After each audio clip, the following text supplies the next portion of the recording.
Well, it's time for Newsbeat here on Metro TV. It's the 31st of May 2022. Welcome to the bulletin. We're live from the Akua Boahima studio at North Ridge, and we're coming to you also on social media platform is Metro TV Ghana.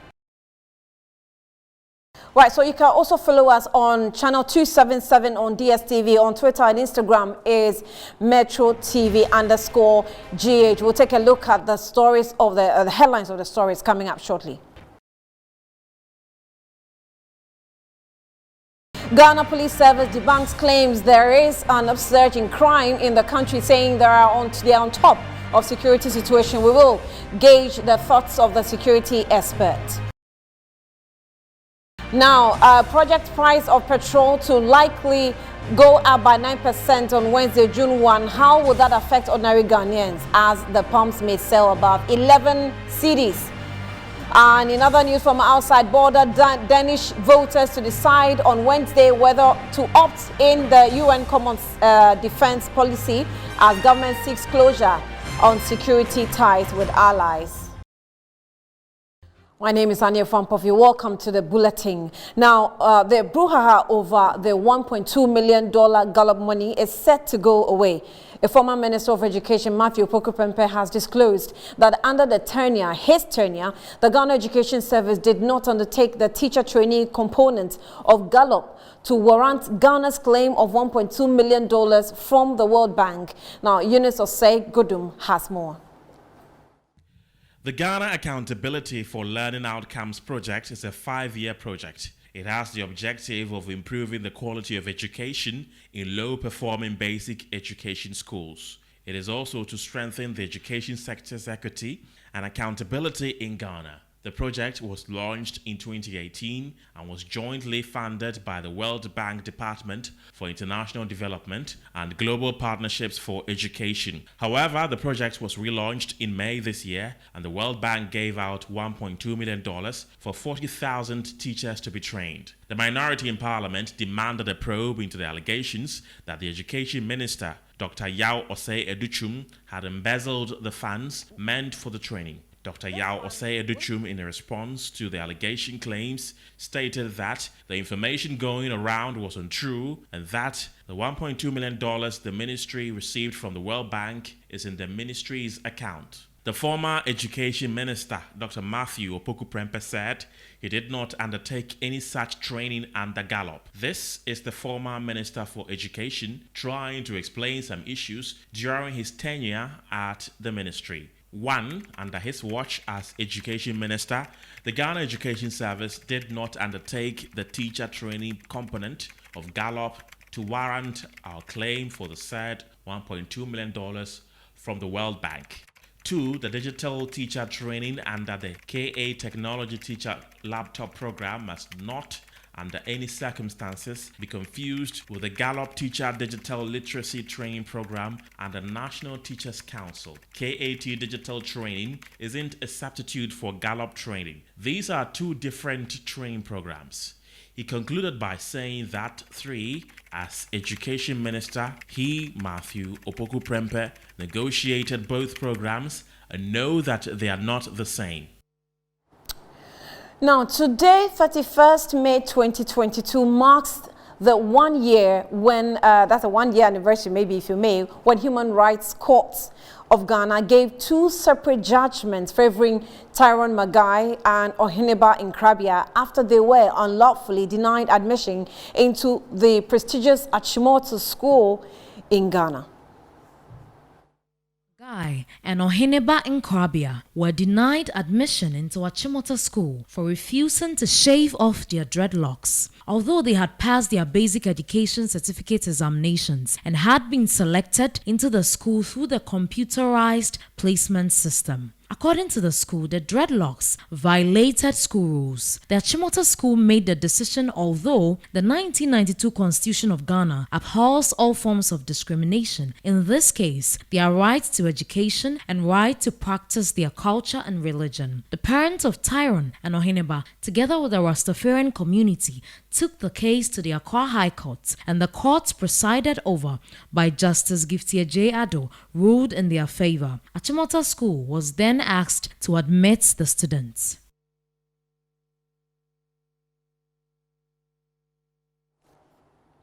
Well, looks like we've been, Achimota has been in the news for some time now, but this time is on education, and we're marking the 1 year when this controversy emerged. So we're joined in the studio by parents, or one of the parents of one of the students, Tyrone Kwame Magai, whose son was earlier denied admission into the Achimota school. Well, go on. Cool. Great. Everything cool. Yeah, everything cool. Anyway, Nice you're one. welcome. Thank so you. it's been 1 year exactly since your son was admitted into the school, or Right. since the court ruled that Right. you can't be in that school. How has it been so far? Well, I think the school has been fair, and there's no been any discrimination or anything of that sort, So it's been cool. It's been cool. When you say it's been cool, what exactly have they been doing in the school? Well, the boy is learning, intensively. And he's also been taking part-time, some studies and stuff, but there's not been any discrimination. So, let me find out, has there been any day when they've come home and they've brought up any weird reports after the court's ruling whilst they were in school? Not yet. Maybe about teachers, about students? No. Nothing yet. like that. So it's been smooth. It's been smooth. And they have not in any way infected or affected the students, either more so negatively, because that was Yeah. what the complaint Main issue, of the yeah. school exactly. Yeah, no, nothing like that. What I know is I've had so many fans from the school, both students and some teachers, through today's media, that they were all fully on our side and fully support us, So it's not anything bad. Does Rastafarian believe in media? Well, in a way. Rastafarianism believe in media? Well, it's not like believe, but we also use it because today, that is the easiest way you can easily get to the people, So we also use that, And most Rastas are musicians. And, without the media, you'll have no chance, So There was a debate. In fact, it erupted even in Parliament, on the floor of Parliament, when some parliamentarians who had read to a certain level of Rastafarianism, claiming that in Rastafarian you have to, as a Rastafarian, you even have to smoke weed and stuff like that. Yeah. And it was a debate back and forth. Right. So that was why some of them took the position that, well, if the school says no, no is no. I mean, can you give us a little enlightenment when it comes to Rastafarian and weed smoking? Well, it's not something that every Rastaman have to smoke weed. And in a way, or to my own experience, weed is not a part of Rastafari. It's weed smoking is like anything that anybody, like people's food and what people like to drink and stuff, So as a Rasta, you must not smoke weed, And one thing I also know, like if you go deep in Jamaica, there are some Nyabingers who don't even smoke weed, Right. even though they use weed sometimes. It's not like every day something that they are addicted or, to it, So it's not something that as a Rasta you must smoke weed. It's Who's a not Naya Bingit? Well, these are the old Slangs Rasta. of Rastafarian. Yeah. So when I say somebody is Naya Bingit, what does it mean? Well, Nyabingi, they are the real, I would say, the roots Rastas, who live on the mountains, Okay. and they play the drums, and they have a strict kind of code of conduct. These are the Nyabingis, Do you smoke weed? No, You don't? no, At all? at all. Never tried it before? I have tried it before, but I came to discover that the human lungs is not made for smoking weed. Because even like if you are a driver, let's say a taxi driver, which is always in the traffic, this carbon monoxide that comes from the exhausts of cars also affects you, So I stopped way back, I just... But there's been some world approval of weed Yeah. sort of business, and it's booming Right. now, and there's some health positives, you Right. know, of weed that's being promoted. Right. What do you make of it? I mean, Well- if it's well regulated, why not? Yeah, if it's well regulated, why not? Just like you said, you know. But I also think people need to be educated Well. about it, because people are going to think that, well, if it's so, then we have to just smoke it and, you know, blah blah blah. But my point is, we should know what we are doing with it, because there are people who were advocating for legalization of weed, and sometimes I asked people that you support that, can you show me a thing that you personally can do with weed apart from smoking? And it was zero, you know, zilch, nothing. Drinking tea. You know, exactly. Yeah, but if you want to industrialize it, you know, I mean commercialize it, then you, a person who is advocating for that, should have the potential or should be able to do something with it. You know. Right. So let me wrap up with your kids. Their studies level, has it improved? I know their, you know, standard has gone up because they are in SHS now, but how is it like, their performance so far in general? Well, I think it's good. It's superb. It's superb. It's really What was first results to the house? What was it like? Well, the first results I heard, you know, the day I brought him to the school was the same day they started the exams, and he sat. Well, we had a choice to write or not to write, but we decided to write. And I think 10 out of 11 he had A's. You know, even staying home, and he's seriously always learning. So I know for sure, you know, and the girls too are doing well at St. John's. So we have everything in the basket. Thank you so much. And that's You're one of the welcome. fathers of Magai is, what's it, Terend? Yeah, Terrio. Terrio Kwame Magai. Magai. Thank you. One of the parents of one of the children, maybe the star children of Achimota School now. I'm so grateful that you made time with us Thank you. this You're afternoon. welcome. Right, let's go on to other stories about your economy, and experts expect to pay more at the pump from tomorrow, 1st June 2022, as the Chamber of Petroleum Consumers, Ghana, COPEC, projects the price of petrol will go up by 9%. Diesel, LPG are, however, expected to go down by 3%. Now, here's the head of research at COPEC, Ben Insia. Beginning 1st June, which is the first window of June, prices of petrol is likely to go up by 9%. I think I heard 7%. It's likely to go up by 9%. And then prices of diesel is likely to also decline by about 3%. And then that of LPG also likely to decline by about 2%. This increment in the price of petrol is basically due to international market price hikes, the depreciation of the cedi by about 1.67%, and then the elimination of certain taxes. We thought that further reduction or maybe scrapping of all the taxes would have served the Ghanaian economy better than taking only 15 pesos. So if you look at what we are going to observe beginning 1st June, already diesel is at 11 Ghana cedis per liter.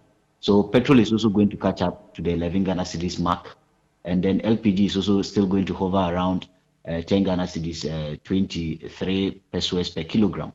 So the two products, that is the diesel and petrol, are going to match together at 11 Ghana cedis per liter. Right. While LPG trails at 10 Ghana cedis, 23 pesos per liter, beginning 1st of June. If you look at the finished products, in the last two windows, that is the first window of May and then this current window of May, there were supply disruptions of diesel across the globe, and for that matter, price of diesel surged higher than that of petrol.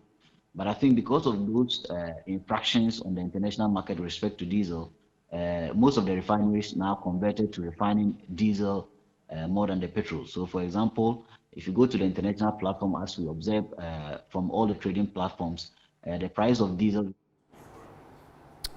So Parliamentary Affairs Ministry today inaugurates the tender committee who will be in charge of making sure that the rules and procedures are duly followed in accordance with the Public Procurement Act 663. Let's go on to the video wall to find out who are on the tender committee and what the committee is about. So the entity Gender Committee, it says, what's the entity Gender Committee?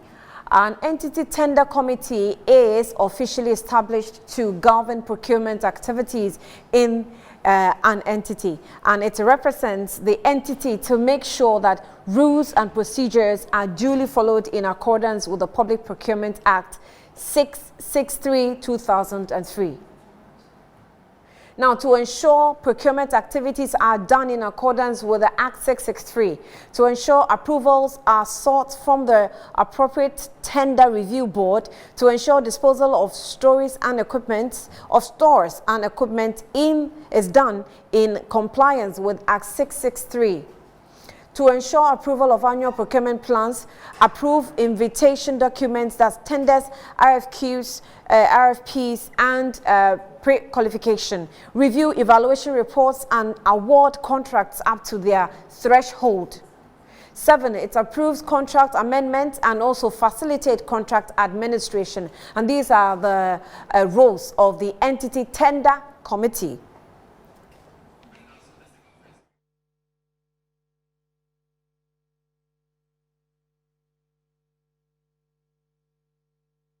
Right, so let's be expecting, the Parliament to, launch this committee, and then we'll see how the work is going to go. Ask some more questions for you to understand the scope of their work as well. You're still watching Newsbeat here on Metro TV. We'll go for a breather. We'll be back shortly.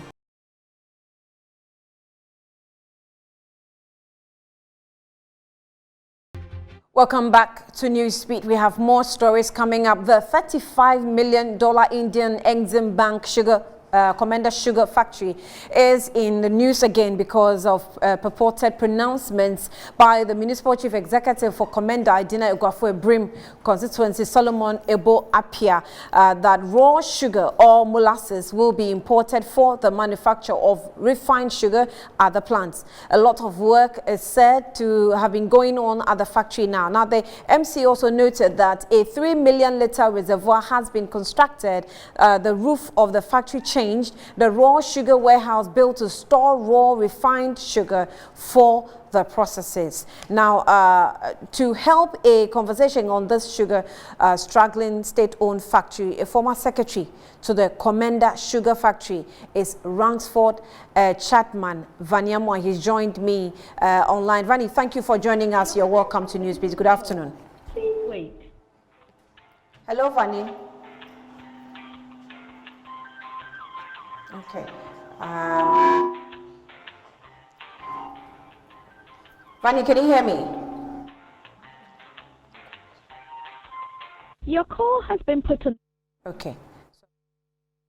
Struggling to, raise Vani on the line. Vani happens to be the former secretary to the Commander Sugar Factory in the previous administration. If you remember when the controversy of the factory is there, but they're not producing sugar, there are no sugar canes to feed the factory and all that. Vani was there at that time, and we're trying to speak to him that if we're importing molasses, what does it mean to be importing molasses now? Has the agenda of the factory really changed? I think Vani is back. Vani, thank you for joining us again. You're welcome. Good afternoon. Hello, Vani. Hello. Okay, I can hear you. Thank you for your time.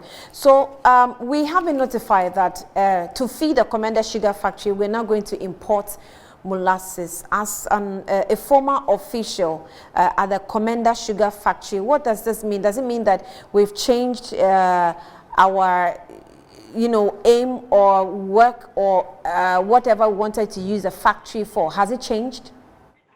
Oh, Annie, let me explain things. They are actually not going to import molasses. What they intend importing is raw sugar. Molasses is a byproduct of sugar. So it's not molasses that they are going to import, but they are going to import raw sugar. You know, in the production, when you produce sugar, the raw sugar is in the brown state. Normally people call brown sugar. Is it, so you refine it, then you refine it to get a white sugar.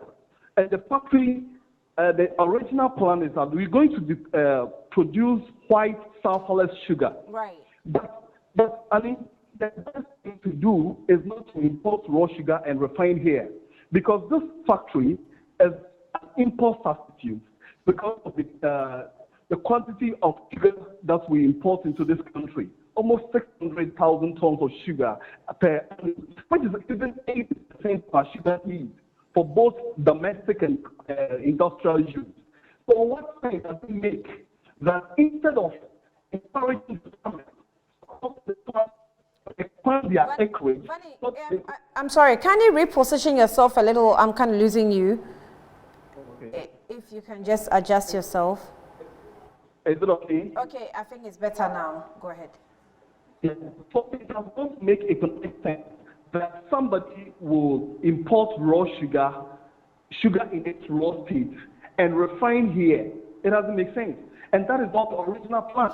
But I mean, the fact of the matter is that they do not have any goodwill to operationalize this factory. But it's out of the trust we've been giving them, like the media, how you've been very vulnerable, and we all supporting the cause that they should operationalize the factory. That's what they want. I told you, and I was talking about, because there are many sugar importers who are pulling some strength. Because if the country runs, it's to minimize the importation in the country. So because to satisfy these people who are somehow financing their activities, financing the party, the NPP party's activities, they want to do something that will satisfy. So now if you're going to import raw sugar, it's the same importers who are going to import the raw sugar and bring it to Commander Sugar Factory for refinery. And I don't think it's the right thing to be done. I mean, do you know something? When at the Commander Sugar Factory, the factory must produce its own electricity, 3 megawatts of electricity. So you don't need electricity from the electricity company of Ghana. You don't buy electricity.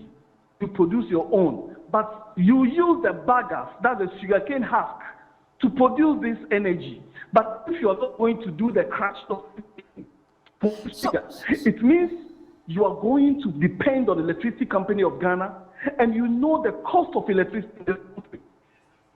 So Ransford, I'm reading here, it says molasses is a thick, dark syrup made during the sugar making process. Fresh sugar cane or sugar beets are crushed and the juice is extracted. The juice is then boiled down from the sugar crystals, which are removed from the liquid. So you have this dark substance actually coming out during the sugar process. Yes, during the sugar processing process, if you may. So if they bring molasses, is that not almost the same means of trying to get sugar in the end process? Maybe you are the expert, you can tell me more. They are not, I am telling you, they are not importing molasses. You get sugar from molasses, but molasses will be obtained after producing sugar. The molasses is a byproduct of sugar. The raw sugar that they are bringing is in a crystallized state, but it is a brown state. It's a brownish color. Right. So they're only coming to polish it and to make it white crystallized sugar. So the reporter did not catch that. Maybe the understanding wasn't there. Yeah, so as a former executive member, how do you intend to, I don't know, put a message across the government that you are probably misinforming the public, or this is not how it is, since you have more information and as a team, an original team member? I am putting up a statement, but because I've been granting interviews since morning, so I've not been able to finish up with my statement. Okay. So I hope by the close of the day, there will be a statement from me. Right. And as I'm saying, the important raw sugar does not make economic sense because there's no need for that. this factory is supposed to create employment for our local people. We have our lands are very suitable for sugarcane cultivation. We have existing sugarcane farmers within the catchment area, and the 2016 arrangement, you could provide these farmers within the catchment area at the time could provide between 300 to 700 tons of sugarcane every day, and in medium term, you need even between 150 to 300 tons to do your daily production, with the minimum capacity, so that in the medium term, you have to expand the acreage. Vanny, for the sake of time, we'll leave it here. We will have an extensive interview with you on another platform. But that's Vanny Amoah, who was a former secretary to the management of the Komenda Sugar Factory in the previous administration. We'll bring you some more updates on that. But let's go forward. The Ghana Police Service has dismissed claims by the Ghana Bar Association, GBA, that there is an increase in armed robberies and violent attacks in the country. Let's see the details of their statement in the video wall. So in the wall, it reads, the Ghana Police Service takes note of statement issued by the Ghana Bar Association, GBA, with reference to the murder of a member of the GBA, lawyer Richard Bandombi, on the Bolebamboy Highway, and will like to state as follows. Okay. We wish to assure the public that there is no upsurge in crime. The service is on top of the security situation in the country and remains committed to its crime-fighting efforts. Goes on to say, we fight crime every day and treat every crime with the same urgency and the professional attitude, and we regret the loss of every life.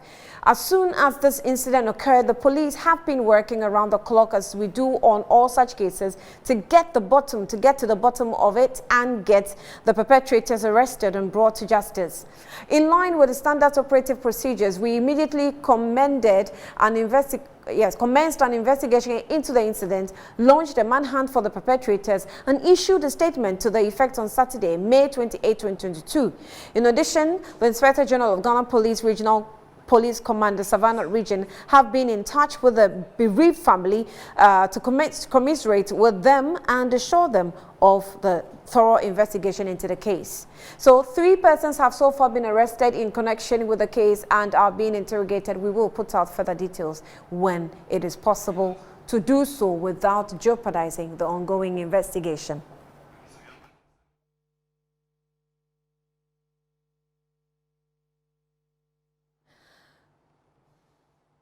Now, joining us via Zoom for a conversation on this crime, the police denial of the upsurge in crime, is in the country, the security analyst Adib Sani.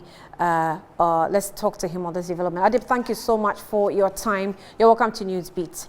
Now, is it, maybe it is, but let me still ask, is it in the police position at this point to respond to the Ghana Bar Association the way it did, that crime is not on the upsurge? Well, there are implications to the statement, and it has gained traction. A lot of media houses have jumped on it. I've granted a number of interviews since yesterday as a result. It is really important that the police would come out with, with a rebuttal, so the public might not get themselves into a state of fear and panic. And let me add to what the police have said. There is no upsurge in crime in the country. I don't know where the Ghana Bar Association got their figures from or their statistics from. If it were last year or 2 years ago, I would have agreed with them. When we had a number of robberies, broad daylight robberies, murders, etc. But for now, if you juxtapose the frequency of crime, you would realize that there is no upsurge. And I find it also rather curious that the Ghana Bar Association never realized there's an upsurge until one of their own is killed. I mean, I find it too inward looking. I find it selfish. In as much as we criticize in no uncertain terms the killing of the lawyer, but does it have to take the death of a lawyer for the Ghana Bar Association to realize what stake they have in ensuring that security is improved in the country. And I think this should also be a wake-up call to the Ghana Bar Association. Sometimes you see persons hauled before the courts, and the next minute you are granting bail to very dangerous elements, and you have them go back into the streets and are perpetrating the same crime. You know, because we have what we call recidivity. That is the probability of someone perpetrating a crime and perpetrating it again. So, I mean, I condemn it. I mean, I condemn what has happened. It's a sad situation. But at the same time, I also condemn the Ghana Bar Association for realizing now that there's an upsurge in crime, which, by the way, is nothing short of, it's nothing close to the truth. Maybe, as you said, they must be worried because now one of their own has been affected, or they have been affected. However, with the police coming out and, you know, debunking the claim, it would have been good for them to have backed it up with some, at least, data, not so? Okay, so usually, the data comes out at the end of every, period, whether it is quarterly, whether it's biannually or annually. For now, we might not have enough data to be able to make a scientific analysis. But what we are relying on right now is the frequency of the crime. Even though in recent times we had a number of how about the nature of the crime as well? Good. Yes. So the quality of the crime also counts. You cannot compare this year to last year, where we had criminals going after bullion vans, for crying out loud. Okay. Now, what we see is the case of, similar to the case of the woman at Adenta Housing Down, who appeared from her home, and two gentlemen on a motorbike approached her and viciously attacked and took her bag away. Similar thing happened about 2 weeks ago at Dansoman, and I understand one of the perpetrators has been arrested. Okay, so you realize that the quality of crime is not as vicious this year as last year. The frequency is not as repetitive this year like last year. So I don't know where they are getting the figures from. I'm hoping that soon we would have the statistics coming in. But what I do know so far is that things have gotten better. I see. If you can hold on. So with alerts of tourism, and will the police statement also be anything to go by? We have the police actually responding to the British High Commission of a statement that they also put out, and how they comment or they comment on matters of security in the country. What will you say to that? I think it was an overreaction. It's just like someone farting. Nobody asked you, then you get up to say, I didn't fart. The statement by the British High Commission was not emphatic. It was generic. We wait to see what comes out of that case. And for the IGP to react in this manner makes me feel like many Ghanaians that it's like you were already waiting for them. And it's like you have something to hide. But our inconsistent approach to some of these issues is what really worries me. We always run to the diplomatic community when we have issues, yet we tell them not to interfere. I remember after Ayawaso West Morgan, the former President Mahama brought them together and even showed them graphics, videos of what happened. When MPP was in opposition, things were not going right. They ran to the diplomatic community. And when the foreigners say things that are positive for us. For example, Ghana is the most peaceful country in Africa. We are happy, we celebrate it. When they say Ghana is the happiest country in Africa, we go like, yeah, we told you, we are doing well. But once they say something that doesn't go their way, then they come out to say, don't interfere. It's so inconsistent. But I'm hoping that we find a way to de-escalate so this doesn't escalate into anything close to a diplomatic spat between the... But at one point, do they draw the line when it comes to diplomatic community? Okay, so they said interference, and Annie, you know that interference is relative, okay? Interference could be diplomatic community supporting one political party against another, pumping money against another. But expressing opinions might not necessarily be interference, because we know we have legitimate issues with press freedoms in the country.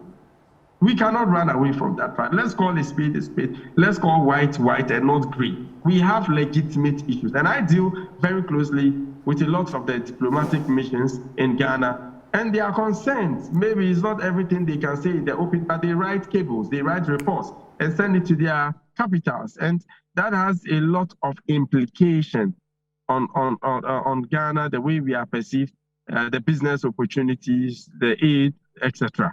Okay, so I think that interference has to be put into perspective. Interference doesn't necessarily mean they don't have a say about what is going on, just as we also have a say about the killing of George Floyd, to the extent of us even organizing a funeral and condemning in no uncertain terms what happened in the States.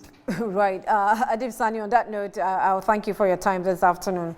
And Adib Sani is a security analyst here in the country. So the Ghana Police Service has responded to the British High Commissioner Harriet Thompson over her comments in relation to the arrest of the convener of the Fix the Country movement, Madam Harriet Thompson, in a tweet on Tuesday, May 17, when she said, looking forward to seeing how the arrest of the convener of Fix the Country movement will turn out. However, the police, in a letter signed by the RGP John Akufudampare to Madam Harriet Thompson, said in her tweet, was from either a biased or an uninformed position, even though it said it would ordinarily not respond to such comments. It is doing so from a previous painful experience. The letter also stated that the British High Commissioner's tweet violates the Vienna Convention on Diplomatic Relations. Well, let's now take some business stories.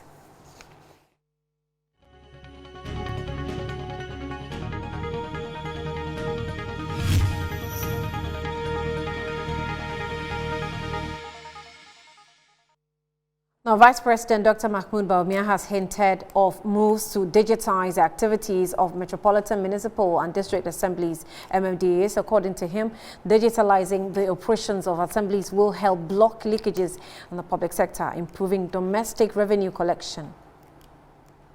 The 6th CEO Summit sought to bring the attention of the government and other business owners to the great opportunities digitization holds. The need to bring the education sector on board the digitization agenda was highlighted to ensure a radical change of mindset in order to speed up development.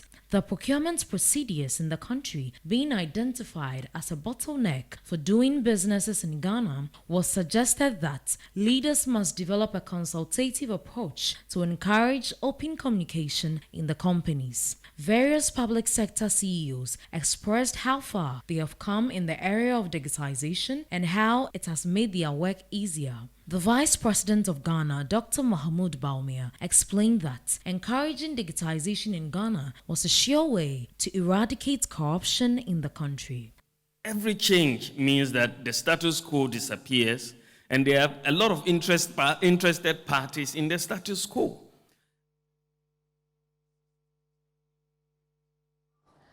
Now, the Bank of Ghana has stated that it is currently testing the ECD offline feature in the Western North region in a town called Sefi Asafo.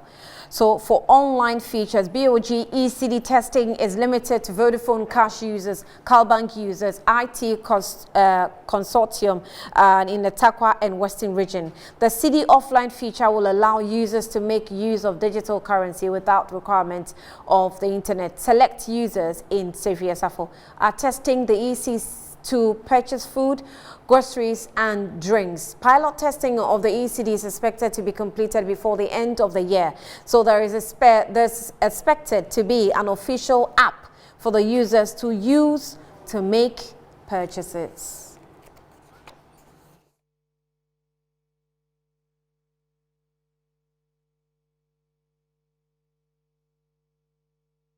Now let's speak with Joe Jackson as the Director of Business Operations, Deluxe Finance, and he joins us via Zoom for more on this ECD. Joe Jackson, thank you so much for your time. You're welcome to Newsbeat. Good afternoon.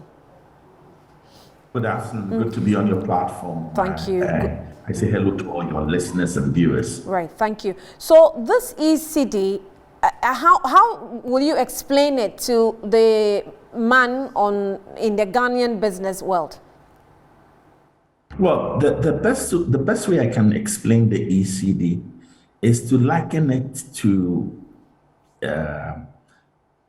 something that exists already. It means that the money is kept in an account for you, and you are able to spend it. People are able to use it, just like you were using. Your money is being kept in the bank, or your money is being kept in your Momo wallet. So you will not physically see the CD, but the money is the same. It's just like having CDs in your bank account, and you can transfer it to anybody. Anybody can cash it out. Anybody can use it.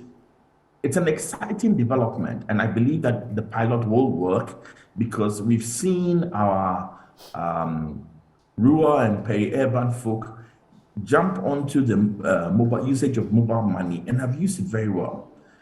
At this point, this is the currency, but you don't hold it in your hand. It's digital, but it's still as interchangeable as having CDs in your hand. It's an exciting development. What's the difference between that and cryptocurrency, like maybe Bitcoin or something like that? What's the difference? Okay, now the main thing is that cryptocurrency is not backed by the central bank. Okay. Cryptocurrency is so, and you've noticed that cryptocurrency has been subject to wild swings in value. And those investors who were in for the short term, some of them have lost money. The thing about this currency that it is also backed by the same blockchain technology. But this time, this currency is backed by the Bank of Ghana. The value is stable, the value is consistent, and you can use it anywhere across the country.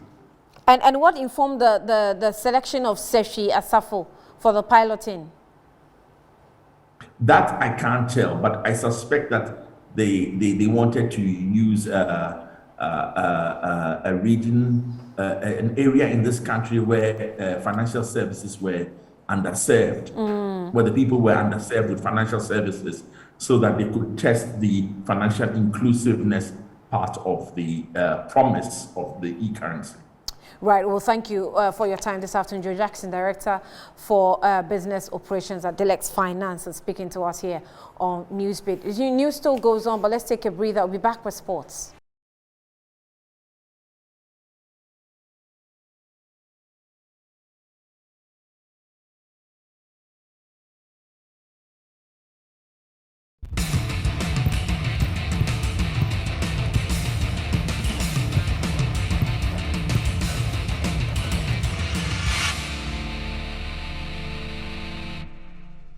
Good afternoon, it's time for sports. My name is Phil John Quarter. Defending champions of the Ghana Premier League, Accra Hasafo, failed to grab all 3 points at Accra Sports Stadium yesterday when they were held by Karila by a goal apiece.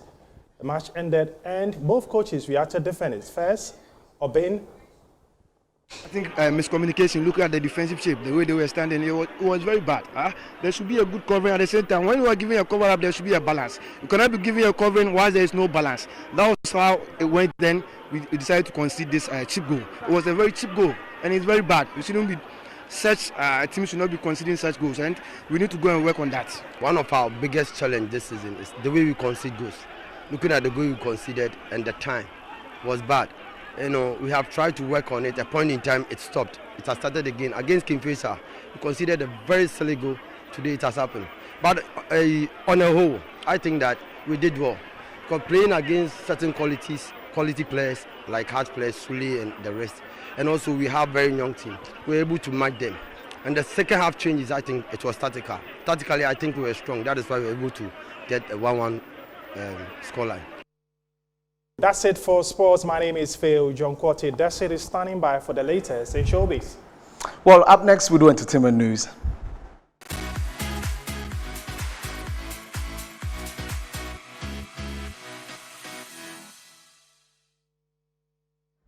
I am Desmond Okrekudan. So now let's begin with the story where the International Development Officer for Africa at the Society of Authors, Publishers and Composers of Music, SACEM in France, Akochaye Okio, has commended Guinean artists for making global strides with their music and has advised that it is just a matter of time for Ghanaian acts to get to the level of their Nigerian counterparts. He spoke exclusively to my colleague Eugenia Kumi in France. Definitely Black Sheriff is the thing right now, but of course Sarkozy is one of the kings when it comes to rap. I won't say only in Africa, but globally. Stone Boy is dope. So yeah, Kwabena is so sweet. Yeah, so and you have all these young cats doing so well in Afropop, and the name you have Kwesi Arthur, you have Kidi, Kwame Eugene, etc. So yes, we have many talented boys. So they just need the right exposure and they will blow, just like Nigerian artists have been able to succeed. Nigerian artists have been on the grind for a while because everything started at an international level with African Queen, and African Queen is 2005. Two-Face Idibia. Yeah, Two-Face Idibia. And now we have all these guys, all this legacy, the likes of Rema, who are now the princes doing their thing. So yes, it's just a matter of time, once again, an organization, and yeah, Ghanaian acts will get there, definitely. It's just Okio further explained what SACEM is all about and how the society was able to accrue 1.5 billion euros for creatives even during the height of the COVID pandemic. SACEM is a music collective management organization, meaning that we collect and distribute copyright royalties because we've been entrusted with the rights of our members who are artists, musicians, creators, authors, composers, music publishers. And we are lucky and proud to have with us many African creators, some Ghanaian acts. So for instance, Kwabena is a SACEM member. That's the first name on top of my head. African musicians are looking for the right solution to capture the value that they are generating, especially in the digital world, because that's where they have a lot of traction. They are working hard, so they deserve the right partners to help them develop their careers. So just before the pandemic hit, SACEM managed to collect 1.5 billion euros. And despite the lockdown and all its consequences, we collected almost 1.4 billion euros in 2020. We have a very good organization. Of course, we have a strong network. We have an expertise in terms of collections, and we also have developed the right technology, so to cope with. So we have developed the right technology to cope with. And he was speaking to my colleague Eugenia Kumi in France. My name is Desmond Okrekudan. So that's it for entertainment. And he's standing by for the rest of the bulletin. Well, thank you, Desmond, the star boy. Now let's do some international stories.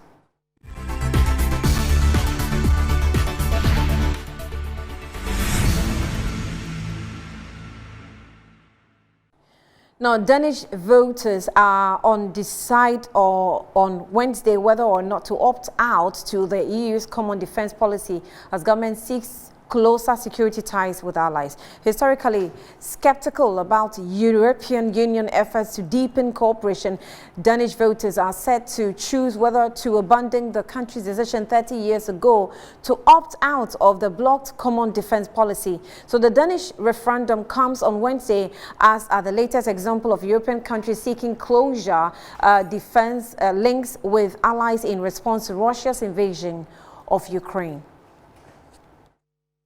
Well, that's all we have for you this time for News Speed. We'll be back at 4 for News Flash and at 7 with News Night. I am Ania Fompo. Thank you for watching.